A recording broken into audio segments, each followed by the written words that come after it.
തെരഞ്ഞെടുപ്പ് വിജയത്തെ തുടർന്ന് UDF പ്രവർത്തകർ ചേർത്തലയിലും ആഹ്ലാദ പ്രകടനവും മധുരം വിതരണവും നടത്തി. ചേർത്തല കോൺഗ്രസ് ഓഫീസിൽ നിന്ന് ആരംഭിച്ച ആഹ്ലാദ പ്രകടനം ചേർത്തല നഗരം ചുറ്റി ദേവീക്ഷേത്രത്തിന് മുന്നിൽ സമാപിച്ചു.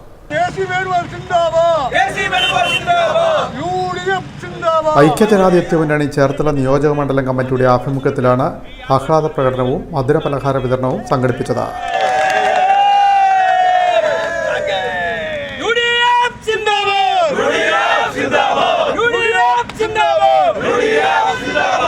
ചേർത്തല കോൺഗ്രസ് ഓഫീസിന് മുന്നിൽ നിന്ന് ആരംഭിച്ച പ്രകടനം നഗരം ചുറ്റി ചേർത്തല ദേവീക്ഷേത്രത്തിന് മുന്നിൽ സമാപിച്ചു.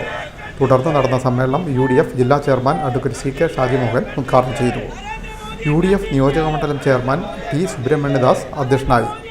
Jabbar, PV Pushpangadan, G Somakumar, S Sreekumar Mampala, OS Pratheesh, CS Pankajakshan, CK Unnikrishnan, K Devarajapillai, G Suresh Babu, Joseph Nadakkal, Jayaram, B Bineesh, Dineshan, Ranjith, Vinod Alinkal എന്നിവർ സംസാരിച്ചു.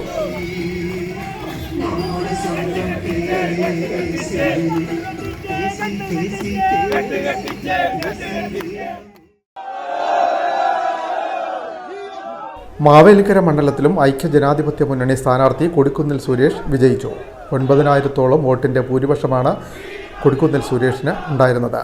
ആദ്യഘട്ടത്തിൽ ഇടതുമുന്നണി സ്ഥാനാർത്ഥി അഡ്വക്കേറ്റ് CA അരുൺകുമാർ മുന്നേറിയെങ്കിലും തുടർന്ന് UDF സ്ഥാനാർത്ഥി കൊടിക്കുന്നിൽ സുരേഷ് മുന്നേറുകയായിരുന്നു. തെരഞ്ഞെടുപ്പ് വിജയത്തെ തുടർന്ന് മാവേലിക്കര മണ്ഡലത്തിൻ്റെ വിവിധ സ്ഥലങ്ങളിലും ആഹ്ലാദ പ്രകടനം നടന്നു.